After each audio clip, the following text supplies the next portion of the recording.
আপনাদের কনসেপ্টটা ভালো হবে না। কারণ অনেক যুবক ছেলে স্কুল লাইনের স্টুডেন্ট যারা আছে তাদের ধারণা মুহাম্মদ সম্পর্কে তাদেরকে বেশি পড়ানো হয় না, যার ফলে তারা মুহাম্মদ সম্পর্কে তারা কিছু জানেও না। খালি এতটুকুই জানে বাপের নাম আব্দুল্লাহ, মায়ের নাম আমিনা, মক্কায় জন্মগ্রহণ করেছেন, মুহাম্মদ নিরক্ষরদের মধ্যে এসেছিলেন, পৃথিবীর কোনো মানুষ তাকে লেখাপড়া শেখায়নি, এতটুকুই তারা ভাবে। কিন্তু মুহাম্মাদের বায়োডাটাটা একটু বলে দিই। মুহাম্মদ হলো কুরাইশ বংশে জন্মগ্রহণ করেছেন। কুরাইশটা কে শুনে নিন। মুহাম্মাদের বাপের নাম আব্দুল্লাহ, আব্দুল্লাহর বাপের নাম আব্দুল মুত্তালিব, আব্দুল মুত্তালিবের বাপের নাম আব্দে মান্নাফ, আব্দে মান্নাফের বাপের নাম হাসিম, হাসিমের বাপের নাম কুসাই, কুসাইয়ের বাপের নাম কিলাব, কিলাবের বাপের নাম মুররা, মুরার বাপের নাম লুবাই, লুবাইয়ের বাপের নাম কাব, কাবের বাপের নাম গালিব, গালিবের বাপের নাম ফিগির, ফিগির থেকে কুরাইশ বংশ এসেছে। মুসলমানের বাচ্চা কোরআনের তাফসীর শুনতে বসেছেন, গালে দাড়ি মাথায় টুপি গরুর গোশত খেয়েছেন, লজ্জাস্থানাকার চামড়া কেটেছেন, ঈদ বকরা ঈদের নামাজ পড়েছেন, এখানে বসেছেন, মুসলমান নাম নিয়েছেন, নামের আগে মুহাম্মদ লিখেছেন, নামের পরে পদবি দিয়েছেন, দেওয়ার পরে কোরআনের তাফসীর শুনতে বসে মুহাম্মাদের নাম শোনার পরে সুবহানাল্লাহ বলতে আসতে কেন? ইনকিলাব জিন্দাবাদ বললে মনে হয় যে হবে, একবার সুবহানাল্লাহ বলে 10টা নাকি জোরে বল সুবহানাল্লাহ। সোজা আঙুলে ঘি না উঠলে মাল বাকিয়ে দাও, চলে খুব পেরেশান। মাইকলা চিন্তা করছে, ওর মানে পয়সা দেবে দোস্ত, চিন্তা নেই, খুব পেরেশান। যেখানে যাই আস্তে কথা বলি মাইকলারা পেরেশানে থাকে, আর কমিটির লোক বলে তোর মাইকের আওয়াজ না হলে পয়সা দেবো নি। খুব পেরেশান, টেনশন নেবেন না দোস্ত। কি কি প্রবলেম আছে কিছু নাকি? হ্যাঁ, ও এইটা ওখানে দিতাম, এই সব বোন আছে, এই তো আরে এই তো অনেকগুলো হয়েছে দেখতে পাচ্ছি, আর নেই গোটা কত হট তো ওই হচ্ছে তাই। আচ্ছা আচ্ছা, লাও বাবা লাও, চল। এবার আসছি মুহাম্মাদের বাপের নাম আব্দুল্লাহ, মায়ের নাম আমিনা, দাদার নাম আব্দুল মুত্তালিব, দাদির নাম হলো নেতিলা বিনতে খব্বাব ব্র্যাকেটে ফাতেমা, কেউ বলেছেন সামিরা। নবীর নানার নাম হলো আব্দুল ওয়াহাব জুরি, নবীর নানির নাম হলো বারিরা বা বাররা, নবীর দুধবার নাম হালিমা, নবীর দুধ বাপের নাম হারেস, নবীর দুধ ভাইয়ের নাম আব্দুল্লাহ, নবীর বাপের নাম আব্দুল্লাহ, নবীর দুধ ভাইয়ের নাম আব্দুল্লাহ, দুটো যেন এক করে ফেলবেন না। নবীর জন্ম 570 খ্রিস্টাব্দে, ইংরেজি কি মাস ছিল? 29 আগস্ট, আরবি মাস ছিল রবিউল আউয়াল মাস, 12 তারিখ, মতান্তরে 9 তারিখ, সোমবার শবে সাদেকের সময় আরবের মক্কা নগরী কুরাইশ বংশে নবীর জন্ম। এই টেনে টেনে বলছি না বলে প্রবলেম হচ্ছে। হ্যাঁ, অনেকে টান ভালোবাসে, টান না দিলে বললে পয়সা দেবে না কমিটি, তবে এই কমিটি খুব শক্ত আছে, চিন্তা নেই। চলেন এবার আসছি নবীর উপরে নাজিল হয়েছে এই কোরআন। এই কোরআনের পরিচয় কি? কোরআন আল্লাহর তরফ থেকে জিবরাইলের মাধ্যমে হযরত মুহাম্মদ সাল্লাল্লাহু আলাইহি ওয়াসাল্লামের উপরে আরবের মক্কা নগরের নিকটবর্তী একটি গুহা, গুহাটির নাম হলো হেরা। হেরা নামক গুহাতে 610 খ্রিস্টাব্দে 1 ফেব্রুয়ারি সোমবার, কি বললাম কত খ্রিস্টাব্দে? হ্যাঁ, 610 খ্রিস্টাব্দে 1 ফেব্রুয়ারি সোমবার কোরআনের প্রথম আয়াত বা বাক্য নাজিল হলো ইকরা, রিড রিড, পড়ো পড়ো পড়ো। মুসলমানদের প্রথম বাক্য এখন গেল গেল গেল, এদের পেট শান্তি দুনিয়া শান্তি, ঠিক না বেঠিক? পৃথিবীতে এমনও জাতি আছে যে জাতি 100 টাকা ইনকাম করলে 80 টাকা খায়, 20 টাকা রেখে দেয় ছেলে মেয়েকে মাস্টার, ডাক্তার, ইঞ্জিনিয়ার, প্রফেসর করাবে বলে। আর পৃথিবীতে একটা জাতি আছে যে জাতি 100 টাকা ইনকাম করলে 150 টাকার 1 কেজি গোস্ত কিনে বাড়ি আসে 50 টাকা ধার, ঠিক না বেঠিক? পৃথিবীতে এমনও জাতি আছে যে জাতির বাড়িতে গিয়ে দেখবেন সামসাইড গুলোতে বিশাল বড় বড় কিতাব কিনে রেখেছে, ছেলে আমার মাস্টার, ডাক্তার, ইঞ্জিনিয়ার, প্রফেসর, কোর্টের জজ হবে।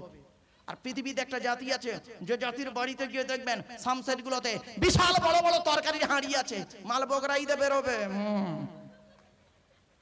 তো এই জাতি মার খাবে না খাবে কোন জাতি? খারাপ ভাববেন না।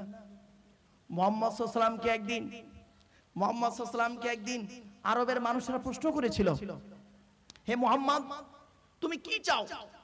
কি চাও? তুমি কি সম্পত্তি চাও, ধন সম্পদ চাও? চাই তাই যদি হয় বলো, তাহলে আমরা অর্ধেক আরব তোমার নামে লিখে দিচ্ছি, খুশি তো? মুহাম্মদ সাল্লাল্লাহু আলাইহি ওয়াসাল্লাম বলেছিলেন ওটা আমার দরকার নেই।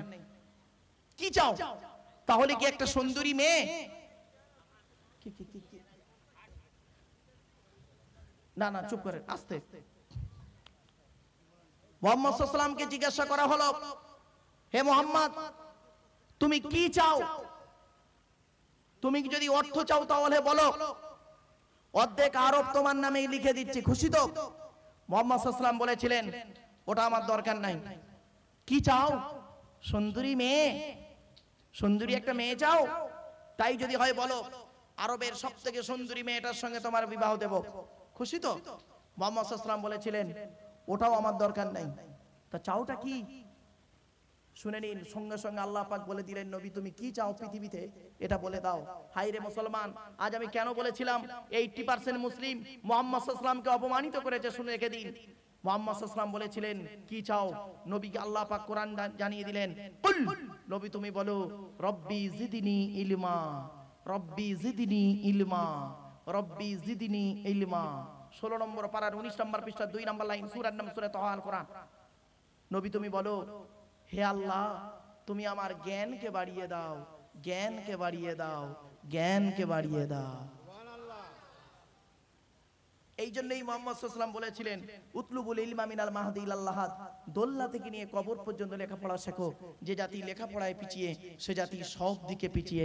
শত মূর্খ লয়ে আমি স্বর্গে নাহি যাব, দ্বাদশ পণ্ডিত নিয়ে পাতালেই রব। 100 জন মূর্খ মানুষকে নিয়ে স্বর্গে গিয়ে কোনো লাভ নাই, 12 জন শিক্ষিত লোক নিয়ে নরকে থাকা অনেক ভালো।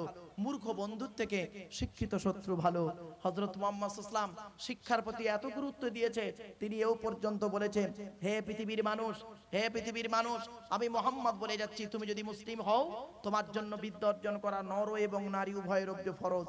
আমরা ছেলেদেরকে মাস্টার, ডাক্তার, ইঞ্জিনিয়ার, প্রফেসর বানাই, আর মেয়েদেরকে মাধ্যমিক পাশ করিয়ে চামড়াটা যদি সাদা হয় একটা মাস্টারি ছেলেদেরকে বিয়ে দিই, ছেলের পেছনে 5 লাখ টাকা খরচা করে দিই, আর ছেলের বাপ একদম পুরো মেয়ের বাপের কাছ থেকে নিজের কবর কেনার জায়গা কম পড়ে যায়, মেয়ের বাপের কাছ থেকে ভালো করে টাকা দিয়ে নেয়। যে ছেলেটা মাধ্যমিক পাশ করলো, নিরুপমার করুণ গল্পটা গল্পগুচ্ছ কাহিনী, রবীন্দ্রনাথের লেখা দেনা পাওনা গল্প পড়ার পরে সে ছেলে যদি বলে মাধ্যমিকে স্টার পেয়েছি, আমার সার্টিফিকেটের দাম হলো 50,000 টাকা, ইয়াম্মা গাড়ি, 5 ভরি সোনা, তবে একটা গরিবের মেয়েকে বিবাহ করব, আমি আব্দুল্লাহ কিল মারুফ বলে যাচ্ছি ওই মাধ্যমিকে স্টার পাওয়া ছেলেটার থেকে যে ছেলেটা 4 পাস করে বাড়িতে বসে থাকে, 4 পাস করা ছেলেটা মাধ্যমিকে স্টার পাওয়া ছেলের থেকে ভালো।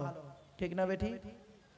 আজকের পণ প্রথার বিরোধিতা নাই, আজ পণ প্রথার বিরোধিতা নাই। সাদা চামড়া দেখলেই মনে করেছেন খুব ভালো মানুষ না, নামের পরে এতগুলো ডিগ্রি থাকলে মনে করছেন খুব ভালো মানুষ না। যে শিক্ষা সমাজের উন্নতি করতে পারে না, যে শিক্ষা সমাজের মানুষের চোখের পানি ফেলায়, যে শিক্ষা মানুষকে কাঁদায়, সে শিক্ষা জীবনে কোনোদিন উন্নতি করতে পারে না। ঠিক না বে ঠিক? আরে আজ ছোটবেলায় ভাবতাম মূর্খ লোকেরা মাল খায়, ছোটবেলায় ভাবতাম মূর্খ লোকেরা মদ খায়, কিন্তু এখন দেখি মদ কিন্তু আর মূর্খ লোকেরা খায় না, শিক্ষিত লোকেরা খায়। ওদের একটা শোয়ের জন্য মাল দিতে হয়। মদ মদ আপনি মদ দিয়ে দেন, এক পেটি মদ দিয়ে দেন, সিগারেটের বাক্সের ভিতরে কিছু 2000 টাকার লাল লাল 6টা নোট ঢুকিয়ে দেন, স্যার এটা একটু দেখবেন, এই কি করছো কি করছো, ঠিক আছে যাও। একটা বড় ভেটকি মাছ নিয়ে যান, বাগদা চিংড়ি কেজি 3 নিয়ে যান, আপনার অবৈধ জিনিসটা বৈধতে পরিণত হয়ে যাবে। ঠিক না বে ঠিক? হে সমাজের মানুষ, কবি শিখবে 3W সারা বিশ্ব ধ্বংস করে, www.com বলে দিন। সেদিন বলছি ছেলে মেয়েদের পড়াতে গিয়ে বলছে 3W সারা বিশ্ব ধ্বংস করে, তো একটা মেয়ে বলছে স্যার www.com, না না ওটা নয়, শুনে নিন। 1 নাম্বার W হলো ওয়েলথ, ধন সম্পদ। 2 নাম্বার W হলো ওয়াইন, WINE, ওয়াইন মানে মদ। 3 নাম্বার W হলো ওম্যান, নারী। মাল, মদ আর মেয়ে, তিনটে খুব খতরনাক বন্ধু। যখনই তোমার একেবারে ব্যবহার করতেই হবে, একইটলি ভাবে কনসাস হয়ে এটাকে তুমি ব্যবহার করিও। একবার যদি সিরিপ খেয়েছো লাইফটাই বরবাদ। ঠিক না বেটি? আল্লাহ পাক কোরআনে বলে দিলেন হে পৃথিবীর মানুষ তোরা মদ্যপান করিস না, মদ্যপান করিস না, মদ হারাম। মুহাম্মদ সাল্লাল্লাহু আলাইহি ওয়াসাল্লাম করলেন কি শুনে নিন। মুহাম্মদ সাল্লাল্লাহু আলাইহি সাল্লামের জামানায় যদি কোনো ব্যক্তি মদ পান করত 40 থেকে 80 গা তাকে মেতের বাড়ি মারা হতো। আর হযরত উমর ফারুক রাদিয়াল্লাহু তাআলা আনহু যখন মদিনার রাষ্ট্রপতি হয়েছিলেন, কোন মদখোরকে দেখতে পেলে 80 থেকে 100 গা মেতের বাড়ি মারা হতো। আর এখন স্যার মদ খেয়ে আসলে স্যালুট দেয়। এত সহজ জিনিস আপনি কাকে শিক্ষিত লোক বলবেন? ও মাধ্যমিক উচ্চ মাধ্যমিক পাস করেছে, তাকে শিক্ষিত লোক বলেন তো বন্ধু, what is the definition of education? Education কাকে বলে? E D U C A T I O N, এক একটা লেটার এক একটা গুণাগুণ আছে, তবেই তাকে এডুকেশন বলে। ই থেকে ইগারডি, ডি থেকে ডেভেলপমেন্ট, ইউ থেকে ইউনিভার্সাল, সি থেকে ক্যাপাবিলিটি, এ থেকে অ্যাক্টিভ, টি থেকে টলারেন্স, আই থেকে ইন্টেলিজেন্ট, ও থেকে ওবিডিয়েন্স, এন থেকে ন্যাচারাল। এতগুলি গুণে গুণান্বিত বস্তুকে বলা হয় এডুকেশন বা শিক্ষা। এডুকেশনটা দেবে কে? যিনি দেবেন তাকে বলে টিচার। Hui is teacher? কোন লোকটাকে টিচার বলেন? ও 10টায় গেল, 11টায় গেল, 4টেই এলো, তাকে টিচার বলেন না বন্ধু। তাকে যদি টিচার বলা হতো তাহলে আফসোসের বিষয়। টি ই এ সি এইচ ই আর, এক একটা লেটার এক একটা গুণাগুণ আছে, তবেই তাকে টিচার বলে। টি থেকে ট্রেনার, প্রশিক্ষণ প্রাপ্ত হতে হবে তবেই তুমি টিচার। ই থেকে ইগারডি, আগ্রহী হতে হবে তবেই তুমি টিচার। এ থেকে এবিলিটি, দক্ষতা থাকতে হবে তবেই তুমি teacher. Most important letter C, C থেকে ক্যারেক্টার, চরিত্র ঠিক থাকতে হবে তবেই তুমি টিচার। আজ থেকে 30 বছর আগে টিচার ছাত্রের সম্পর্ক কি ছিল? পিতার পুত্রের ন্যায়। ছাত্রটি শিক্ষককে বাপের মতো ভক্তি করত, শ্রদ্ধা করত, আর শিক্ষক ছাত্রটিকে নিজের পুত্র বলে মনে করত। এখন কি হয়েছে শুনবেন? টিচার ছাত্রের সম্পর্ক বন্ধু বিড়ি চেয়ে খায়, খৈনি মলে দেয়। ঠিক না বেটি? আমি ভাবছি এবার ভারত সরকারকে একটা দরখাস্ত দেব, কারণ আপনারা হয়তো জানেন কি তা জানি না, আমি শুধু একজন পশ্চিমবঙ্গ সরকারের চাকরি করি তা নয়। মানবাধিকার কমিশন নাম শুনেছেন আপনারা? ওয়ার্ল্ড হিউম্যান রাইটস কাউন্সিল, বিশ্ব মানবাধিকার পরিষদের ওয়ার্ল্ড হিউম্যান রাইটস কাউন্সিলের আমি হলাম ন্যাশনাল প্রেসিডেন্ট। আমার গাড়িটা দেখলেই বুঝতে পারবেন, গাড়ির সামনে ফন্টটা মানে সামনেটা দেখলেই বুঝতে পারবেন আমি কি জিনিস। সুতরাং আমি ভাবছি ভারত সরকারকে একটা আবেদন করব।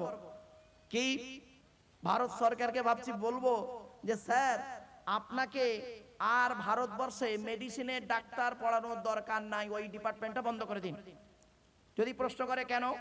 স্যার, মেডিসিনের ডাক্তার, পেটের রোগের ডাক্তার আর তৈরি করার দরকার নেই, গাইনি ডাক্তার তৈরি করুন, আর কি বলবো ব্রেনের ডাক্তার তৈরি করুন, পেটের রোগের ডাক্তার আর প্রয়োজন নেই। যদি সরকার আমাকে জিজ্ঞাসা করে কেন, বলবো স্যার আপনি ওর বদলে প্রত্যেকটা রাজ্যে একটা করে বিড়ির কারখানা খুলে দিন, কারণ বিড়ি এদিক দিয়ে খেলে তবে পায়খানা ক্লিয়ার হয়। অনেকে আছে দেখবে পায়খানা যাওয়ার আগে ও বিড়ি টেনে টেনে পায়খানায় যাচ্ছে। বললো বিড়ি না খেলে ওর পায়খানা ক্লিয়ার হয় না, তো বিড়ি খেলেই যদি পায়খানা তোর ক্লিয়ার হয় তাহলে মেডিসিনের ডাক্তার হওয়ার প্রয়োজন নেই। আফসোস, শুনে নিন হযরত মুহাম্মদ সাল্লাল্লাহু আলাইহি সাল্লাম তিনি বলেছেন কুল্লু মুস্কিরিন হারামুন, প্রত্যেকটা নেশাদ্রব্য জিনিস হলো যেটা মস্তিষ্কের বিকৃতি ঘটায় সেটা হলো হারাম, অবৈধ। একটু চিন্তা করুন বাড়িতে গিয়ে, আজ আপনারা বসেছেন মুসলিম ঘরের সন্তান বেশি আপনারা, তাই তো নাকি? আরে ভাই বলুন না। এবার আসছি, এটা ভেঙে দিই তারপরে মুসলিমটাই যাব। এইচ থেকে অনেস্টি, সি থেকে ক্যারেক্টার। আজ থেকে 30 বছর আগে টিচার আর ছাত্রীর সম্পর্ক কি ছিল? পিতার কন্যার ন্যায়। মেয়েটি শিক্ষককে বাপের মতো ভক্তি করত, শ্রদ্ধা করত, আর শিক্ষক ছাত্রীটিকে নিজের কন্যা বলে মনে করত। এখন কি হয়েছে শুনবেন? টিচার ছাত্রীর সম্পর্ক স্বামী স্ত্রী, প্রাইভেট পড়াতে দিয়েছে, ইংরেজি করাতে দিয়েছে, ও বিয়েটাও পড়িয়ে এনে বসে আছে। এই জন্যই নবী বলেছিলেন দুই ঠোঁটের মাঝখানে, দুই রানের বীজখানে এই দুটো জিনিসের গ্যারান্টি তোরা দিবি, আমি মুহাম্মদ তোদের জান্নাতের গ্যারান্টি দিয়ে দেবো। যান বাড়ি চলে যান, বাড়ি গিয়ে দেখবেন হয় ভদ্রলোকের নিচে খারাপ, নয় ভদ্রলোকের উপর খারাপ। ঠিক না বেটি? তো টেনশন নেবেন না, দুটোরই আলোচনা হালকা করে করব। তবে সাপও না মরে লাঠিও না ভয়, আমার তো বাড়ি যেতে হবে। বউ যেন বিধবা যাতে না হয়, গাড়ির চাকার যেন হাওয়া না খুলে দেয়, সেদিকে আমার লক্ষ্য রেখে বক্তব্য রাখতে হবে, কারণ অনেক জায়গায় বক্তব্য রাখতে গিয়ে সমস্যায় পড়ে যাই। চলো এবার আসছি, এইচ থেকে অনেস্টি, সততা রাখতে হবে তবেই তুমি টিচার। আর এই থেকে আর্লি, টিচার হতে গেলে তোমাকে আগে আগে আসতে হবে। আর থেকে রেগুলারিটি, নিয়মিত ক্লাস করতে হবে তবেই তুমি teacher. Trainer, eagerly, ability, character, honesty, early, regularity, এতগুলো গুণ যার মধ্যে আছে, হি ইজ এ টিচার। সুতরাং শুনে রেখে দিন, আল্লাহর নবী বলেছেন ইন্নামা বুইস্তু মুআল্লিমান, মুহাম্মদকে আল্লাহ বিশ্বের মানুষের টিচার করে পাঠিয়েছে। এ যুবক বন্ধু, তুমি স্কুলে গিয়ে তোমার টিচারকে দেখেছো? আর মুহাম্মদ সাল্লাল্লাহু আলাইহি সাল্লাম তিনি একজন টিচার, তার রেসপন্সিবিলিটি, তার দায়িত্বটা কতটা কল্পনার বাইরে।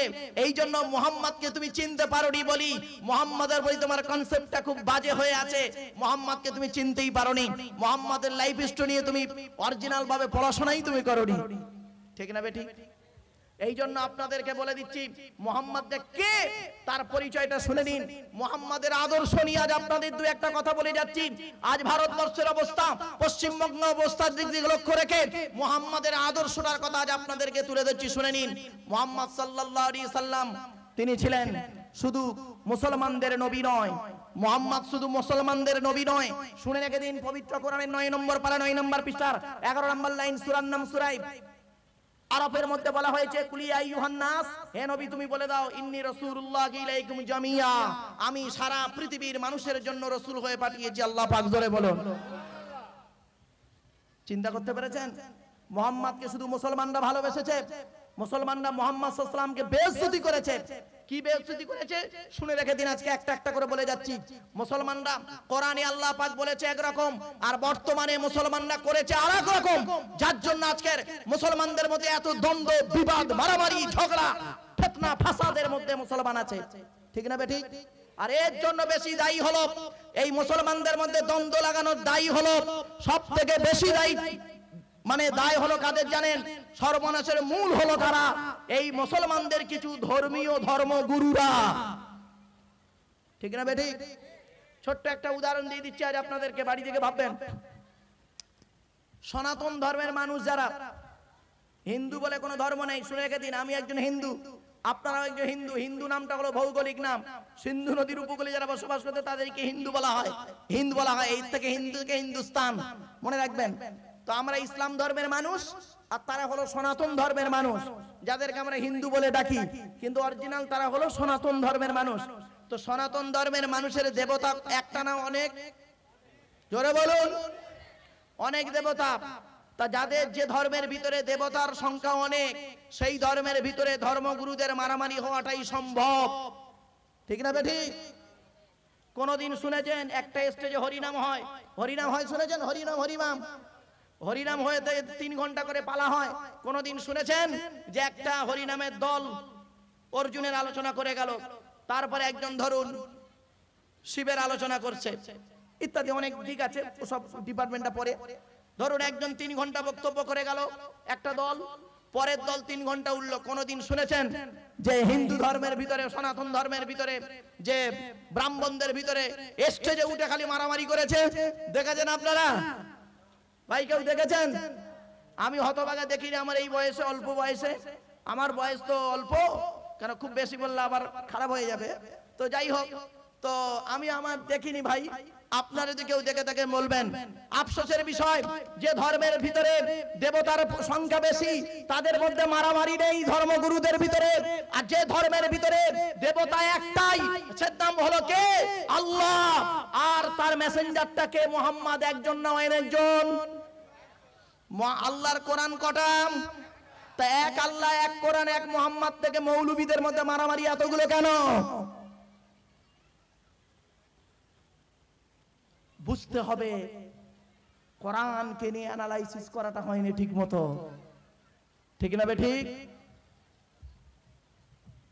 একটা একটা করে বলে যাচ্ছি। কোরআনে বলা হয়েছে একরকম, আমরা করেছি আর এক রকম। এই যুবক ভাইয়েরা শুনে নাও, কোরআনে বলা হয়েছে ইয়া বানি আদম ক্বাদ আনজালনা আলাইকুম লিবাসান ইউয়ারি সাওয়াতিকুম ওয়া রিশা ওয়া লিবাসুত তাকওয়া।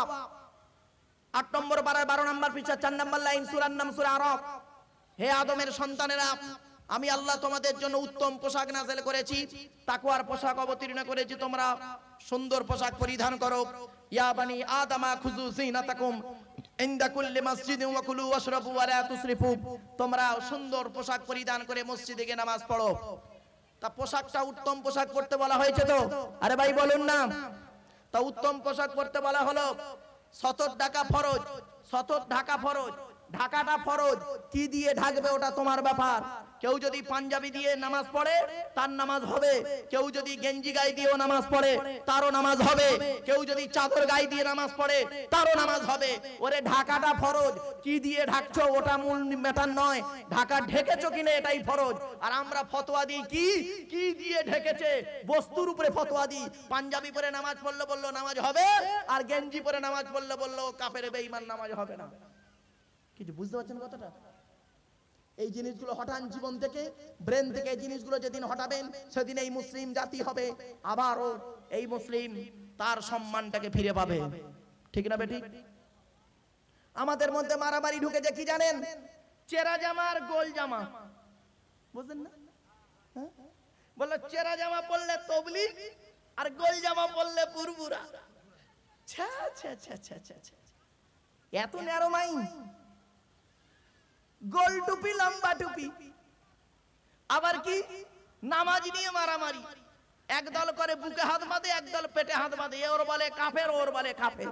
এই ঠিক না বেটি? সালাম ফিরিয়ে মোনাজাতে মারামারি, লাউ ঠেলা। এই মুসলিম ইসলাম ধর্মের কিছু ধর্মগুরুরা, সকলে নয়, কিছু ধর্মগুরুরাই হলো ইসলাম ধর্মের ধ্বংসের সব থেকে মূল হলো ওরাই। এজন্য আজ আমি আপনাদের বলে যাচ্ছি এই দিকগুলোকে সরিয়ে রাখুন, ব্রেন থেকে সরিয়ে দিন, মাথায় রাখুন এটা আল্লাহর কোরআন কি বলছে, নবীর হাদিস কি বলছে, ইজমা কিয়াস কি বলছে। ব্যক্তিগত মতকে আপনারা কেউ প্রাধান্য দেবেন না, কোরআনের মতকে প্রাধান্য দিন, হাদিসের মতকে আপনারা প্রাধান্য দিন, তাহলে দেখতে পাবেন ইহকাল শান্তি পরকালে জান্নাত। জোরে বলুন সুবহানাল্লাহ। এবারে আসছি, এতগুলো মানুষ আপনারা বসে আছেন, অনেকে দাঁড়িয়ে আছেন, প্যান্ডেল পুরো প্যাকড আপ, সুবহানাল্লাহ। বাইরেও বহু মানুষ দাঁড়িয়ে আছে। আরে আমি তো জানি না যে এত লোক হবে। আমার 2021 সালের এই প্রথম মেদিনীপুরের জলসা। শুধু শ্রোতা মণ্ডলী, আজ আপনাদের বলে যাচ্ছি, এতগুলো মানুষ, নারী এবং পুরুষ, মা বোন, এবারে চুপ করুন। অনেক কথা আপনাদের শুনেছি, আজ শুনতে ভালো লাগছে না মা, এটা আপনাদের গলার আওয়াজ আমার কাছে আসছে। যুবক ভাইদের বলি, তোমরা যারা বিবাহ করোনি, কোন মেয়েকে বিবাহ করবে যে মেয়ের ভিতরে 6টা গুণ পাবে? কয়টা? আজ এই যারা বে করেছে তারাও বলছে 6টা। আবার করবে নাকি? আরে ওটা নয়, ওই ইয়াং ছেলেদা, ওদের একটু না হলে আবার সমস্যা। চলেন, যারা বিবাহ করেনি বন্ধু, যে মেয়ের ভিতরে 6টা গুণ পাবে তাকে বিবাহ করবে। আর যে সমস্ত বাবাজি বসে আছেন তাদের ছেলেরা আছে বৌমা করবেন, যাকে তাকে বৌমা করতে যাবেন না। যে মেয়ের ভিতরে 6টা গুণ পাবে সেই মেয়েকে বৌমা করবেন। কোরআনের দলিল দেবো বাপ, চিন্তা নেই। এবারে আসছি মা বোনেদের বলি, মায়েরা বোনেরা, কোন ছেলেকে জামাই করবে, কোন ছেলেকে স্বামী রূপে গ্রহণ করবে? যে ছেলের ভিতরে 2টি গুণ পাবে। কয়টা? 2টো গুণ পাবে। এটা আলোচনা করব, যদি আমি ভুলে যাই আমাকে একটু স্মরণ করিয়ে দেবেন। এবারে আসছি, যারা কোরআনকে এবং হাদিসকে বিশ্বাস করে, এক কথায় ইসলামিক পরিভাষায় তাদেরকে বলা হয় মুমিন, তাই তো? যারা কোরআন এবং হাদিসকে অস্বীকার করে, ইসলামিক পরিভাষায় তাদেরকে বলা হয় কাফের। এখানে কেউ কাফের নেই, সকলে মুমিন আছেন, এটা আমার বিশ্বাস। মুমিন আর কাফেরের মাঝখানে একটা দল আছে, সেই দলটার নাম হলো মুনাফিক। বুঝতে পারছেন তো? এখানে কাফের কেউ নেই, আছে মুমিন আর মুনাফিক। সুতরাং আজকের মুমিন আর মুনাফিকের আলোচনা আপনাদের কাছে আমি রাখতে চাই। অসুবিধা হবে? আরে ভাই অসুবিধা হবে? এবারে আসছি, আসুন, মুমিন হতে গেলে তার কটা গুণ থাকতে হবে? কোরআনে লেখা আছে মুমিন হতে গেলে 30টা গুণ লাগবে। কয়টা? 30টা গুণ বিশিষ্ট ব্যক্তিকে বলা হয় মুমিন।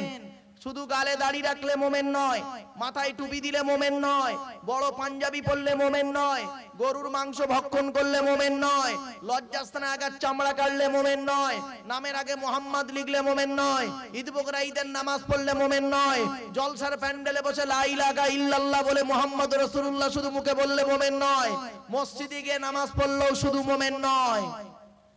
মোমেনের ভাগ হলো 70টা, 30টা কোরআনে আছে, আর হাদিসে বলা হয়েছে আল ঈমানু বিজউ ওয়া সাবউনা শুবা, ঈমানের 70টা ভাগ। তো আজকের এই 30টা গুণ আপনাদের কাছে একটা একটা করে গুণাগুণগুলো তুলে ধরবো, আপনারা আমার সঙ্গে কোঅপারেট করতে পারবেন ইনশাআল্লাহ। একবার তাকবীর দেন, নারায়ে তাকবীর। ঠিক আছে, আলোচনা যখন করব সুবহানাল্লাহটা জোরে বলতে হবে, যখন বলতে বলবো। চলুন মুমিনের প্রথম 30টা গুণ কি কি বলে দিই, আয়াতটা প্রথম পড়ে দিই, তারপরে তার ব্যাখ্যা হবে। সূরা তাওবাতে আছে 10টা গুণ, সূরা মুমিনুনে আছে 10টা গুণ, সূরা আহজাবে আছে 10টা গুণ। এই 30টা গুণ বিশিষ্ট ব্যক্তিকে বলা হয় মুমিন। আমি গত ফেব্রুয়ারিতে দিল্লিতে গিয়েছিলাম। তা দিল্লিতে যেতে গণ্যমান্য ব্যক্তি, নাম আর বলছি না, আমাকে বলছে মারুফ সাহেব আপনাকে একটি প্রশ্ন করব। কি বলছেন? আপনার নজরে ভারতে মুসলিম কতজন? ওনারা ভেবেছিলেন আমি একটু সংখ্যাটা বেশি করে বলবো। তা আমি বলেছিলাম স্যার কিছু মনে করবেন না, আমি আমার নিজস্ব মত বলবো না, সৃষ্টিকর্তার কোরআন আর প্রফেট মুহাম্মাদের হাদিস অনুযায়ী আর আমার ন্যূনতম গবেষণাকে সামনে রেখে বলছি, ভারতে মুসলিম হলো 10,000-এর কম। কত বললাম? এই সর্বনাশ, যারা মুসলমান আছে এক্ষুনি তো মরি ফেলবে, উল্টো পাল্টা গালাগালি করে ফেলবেন। না বাবা, একটা একটা করে প্রমাণ দিই, তখনই আপনি বুঝতে পারবেন। বলছে আপনার মাথা ঠিক আছে? আপনার মাথা ঠিক আছে? 10,000-এর কম মুসলিম ভারতে? আমি বললাম স্যার কিছু মনে করবেন না, মাথা ঠিক না থাকলে দমদম এয়ারপোর্ট থেকে প্লেনে করে দিল্লি এয়ারপোর্ট আসতে পারতাম না। সে কি? আমি বললাম হ্যাঁ স্যার। বলে আমি বললে বলুন দেখি। আমি বললাম স্যার মুসলিম বলে যাদেরকে চেনা হয়, যাদেরকে মনে করা হয় মুসলিম, অরিজিনাল পারফেক্ট মুসলিম যারা, তাদের ডেফিনেশনটা কোরআনে দেওয়া আছে। বলে বলুন। তো মোটামুটি ভালো রকম বুঝিয়ে দিলাম যে অরিজিনাল পারফেক্ট মুসলিম কে। আসুন আজ আপনাদের কাছে একটু তুলে ধরি, ধরলে আপনারা বুঝতে পারবেন কে মুসলিম। ঠিক আজ থেকে 10 মাস আগে, 10 মাস আগের কথা, মসজিদের মুসল্লি ইমাম সাহেবগুলো জুম্মার নামাজ পড়িয়ে সালাম ফিরিয়ে মোনাজাতে হাত তুলেছে, আল্লাহ জালেমের জুলুম থেকে বাঁচাও, করোনা থেকে বাঁচাও। আর পেছনের মুসল্লিগুলো চেল্লাচ্ছে আল্লাহুম্মা আমিন। নামাজ কমপ্লিট। ফেরেশতারা আল্লাহর কাছে গেল। আল্লাহ পাক ফেরেশতাদের জিজ্ঞাসা করছে কোথায় গিয়েছিলে? ফেরেশতারা বলছে শেওড়াগেড়িয়া জুম্মা মসজিদে গিয়েছিলাম। কি দেখলে? ফেরেশতারা আল্লাহকে বলছে আল্লাহ মসজিদ ভর্তি লোক হাউ মাউ করে সব কান্নাকাটা করছে। প্রবলেমটা কি? ফেরেশতারা বলছে আল্লাহ চীনে করোনা হয়েছে, ওই করোনায় লোক মারা যাচ্ছে, তাই ওরা TV, television, YouTube, Facebook, Twitter, মেসেঞ্জারের মাধ্যমে দেখছে। ওদের মরা দেখে ওরা আউ মাউ করে সব মসজিদে হাউ মাউ করে সব কান্নাকাটা করছে। আল্লাহ ফেরেশতাদেরকে বলল চীন কোথায়, শেওড়াগেড়িয়া কোথায়? কয়েক হাজার কিলোমিটার দূর। এখন তো শেওড়াগেড়িয়া গ্রামে কারোর তো হয়নি, ধরেনি, এদের কাঁদার কথা নয় তো। তখন বলছে আল্লাহ ওদের মরণ দেখে ভয়ে এরা কাঁদছে। বলো কান্নাটা শুরু করেছে কে? আল্লাহ ইমাম সাহেব। আল্লাহ বলছে ওর বাড়ি তো এ গ্রামে নয়, ও চেল্লাচ্ছে কেন? বলছে আল্লাহ ওর চাকরি থাকবে না। ও চেল্লাচ্ছে, ও চেল্লাচ্ছে। এরপরে আল্লাহ পাক শোনেন, বাড়ি থেকে ভাববেন আজ ওয়াজটা। এরপরে আল্লাহ জিজ্ঞাসা করছে কত পিস আছে মসজিদে? ফেরেশতারা এসে গুনছে 5টা কাতার, এক একটা কাতারে 20 জন করে আছে, 5 20 100। ফেরেশতা গিয়ে বলল আল্লাহ 100 পিস। আর একটা ফেরেশতা বলছে আল্লাহ আমি একবার ভালো করে গিয়ে গুনে আসবো। আল্লাহ বললেন যাও। সে ফেরেশতাকে ভালো করে গুনে বলছে 101 পিস। বলছে 1 পিস বাড়লো কেন? বলছে ইমাম সাহেব ওটাও তো একটা কাতার ধরতে হবে। বললো আচ্ছা আচ্ছা। এরপরে এবার আল্লাহ বলছে ওই 100 জনের ভিতরে কটা হারাম করার কটা হালাল কর খুঁজে বের করতো ফেরেশতারা গুনছে। বন্ধু বন্ধু আপনার বাড়িতে সিসি ক্যামেরা লাগানো আছে না? কেউ যদি ক্ষতি করতে আসে, চুরি করতে গেলে ধরে ফেলেন, আল্লাহ বলছে তুই তো দুনিয়ার তৈরি করা সিসি ক্যামেরা লাগিয়ে রেখেছিস, আর আমি আল্লাহ তোর দেহের ভিতরে আমার সিসি ক্যামেরা লাগানো আছে, কিরামান কাতিবিন ইয়ালামুনা মা তাফআলুন। তো দুই কাঁধে দুই ফেরেশতা হলো আমার সিসি ক্যামেরা। এবারে ফেরেশতারা গুনছে কটা হারাম করার কটা হালাল খোর। গুনে গুনে গুনে গুনে আল্লাহকে এক ফেরেশতা বলল, আল্লাহ শাওড়া গেড়িয়াতে 100 জন লোকের ভিতরে 70টা হারাম খোর। আল্লাহ বলছে লকডাউনে অত বেড়ে গেল? আল্লাহ বলছে হ্যাঁ ফেরেশতা খুব বেড়ে গেছে। এবার এক একটা ফেরেশতা এক একটা হারাম খোরের বর্ণনা আল্লাহকে দিচ্ছে। একটা ফেরেশতা আল্লাহকে বলছে, আল্লাহ আমি একটা হারাম খোরের কথা বলবো? আল্লাহ বলছে বলো। ফেরেশতা বলছে, লোকটার গালে দাড়ি, মাথায় টুপি, বড় পাঞ্জাবি, 5 ওয়াক্ত জামাতে নামাজ পড়ে। আল্লাহ সঙ্গে সঙ্গে বলল ফেরেশতা, ইন্নাস সালাতা তানহা আনিল ফাহশাই ওয়াল মুনকার। নামাজ বেহায়ামি বেহারামি খারাপ কাজ থেকে তো মানুষকে হেফাজত করে। এ ফেরেশতা, যে ব্যক্তি 5 ওয়াক্ত নামাজ পড়লো, গালে দাড়ি রাখলো, মাথায় টুপি দিল, তুই তাকে হারাম করো বললি কেমন করে? ফেরেশতা আমার আল্লাহকে দলিল শুনিয়ে দিচ্ছে কোরআনের আয়াত, ইয়া আইয়ুহাল্লাযীনা আমানু লা তাকুলুর রিবা আদআফাম মুদাআফা ওয়াত্তাকুল্লাহ। 4 নম্বর পারা 5 নম্বর পৃষ্ঠা 12 নম্বর লাইন, সূরার নাম সূরা আল ইমরানের মধ্যে আল্লাহ পাক বলে দিলেন, হে ঈমানদার বান্দাগণ, আল্লাহ আপনি বলে দিয়েছেন লা তাকুলুর রিবা আদআফা মুদাফা, চক্রবৃদ্ধি হারে সুদ খেতে মানা করেছেন।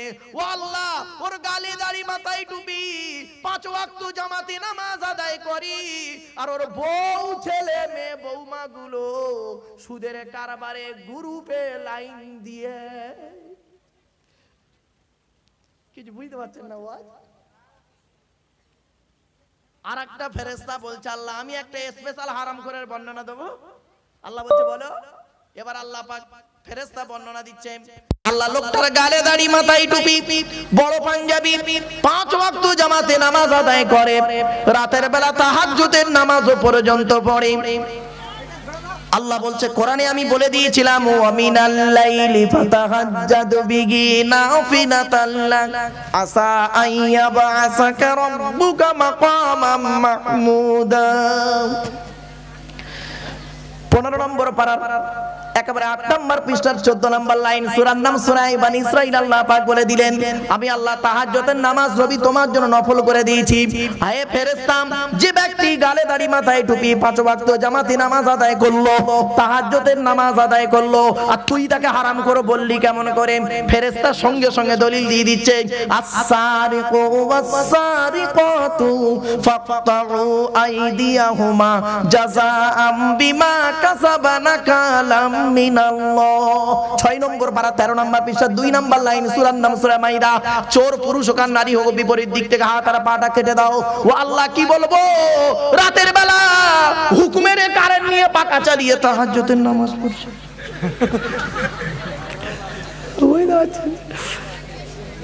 কি আশ্চর্য! শুধু তাই নয় বাবারা, আর একটু এগিয়ে যাচ্ছি। এরপর আরেকটা ফেরেশতা বলছে, আল্লাহ আমি একটা হারাম খোরের বর্ণনা দিচ্ছি। লোকটার গালে দাড়ি মাথায় টুপি, 5 ওয়াক্ত জামাতে নামাজ আদায় করে, শুধু তাই নয় বাপের হক আদায় করেছে, মায়ের হক আদায় করেছে, ছেলে মেয়ের হক আদায় করেছে, স্ত্রীর হক আদায় করেছে। আল্লাহ বলছে যে নামাজ পড়লো, এদের হক আদায় করলো, তাকে তুই হারাম করো বললি কেমন করে? সঙ্গে সঙ্গে ফেরেশতা দলিল দিয়ে দিচ্ছে। আল্লাহ আপনার নবী বলেছেন, লাআনাল্লাহু মান সারাকা মানারাল আরদি, ওই সমস্ত লোকেদের প্রতি খোদার গজব জাহান্নাম, যারা জমির আল চুরি করে করে জমি বাড়িয়ে নেয়। আল্লাহ কি বলবো, হারাম করে বাপ ভাই মারা গেছে, আর ছোট ছোট ভাইপোদের সম্পত্তি হারাম করে নিজের নামে রেকর্ড করে নিয়ে বসে আছে। ও আজ তার কানে লেগেছে, সে তাকবীর দিচ্ছে, ওই দেওয়াচ্ছে তো। বাবা সহজ জিনিস নয় গো বাপ। জান্নাত পাওয়া খুব কঠিন জিনিস, জাহান্নাম পাওয়া খুব সহজ বাবা। জান্নাতটা এত সহজ জিনিস নয়। এরপরও আল্লাহ পাক বলে দিচ্ছে, বান্দা শোন, লকডাউনে তোদের কি কষ্ট দিয়েছি, এই পৃথিবীর জমিনে লকডাউন দিয়েছি, কি কষ্ট তোদের দিয়েছি। তোদের থেকে বেশি কষ্ট সহ্য করেছে নবীরা, প্রত্যেকটা নবী কষ্ট সহ্য করেছে। আল্লাহ বলে, বান্দা শোন। এরপরে ফেরেশতা আর একটু বর্ণনা দিচ্ছে। আল্লাহ কি বলবো? তখন আল্লাহ পাক বললেন, 70টা হারাম করো, মনে হচ্ছে আমার মনে হচ্ছে আরো বেশি হয়ে যাবে। এইখানে একটা কথা বলে দিচ্ছে, এবার শুনে নিন। আমি যে কথাটা বলেছিলাম 10,000-এর কম মুসলমান ভারতে, তখন আপনাদের শুনে হয়তো রাগ হয়েছিল। এবার আপনি চিন্তা করুন, বাস্তব কথা আজ আপনাদের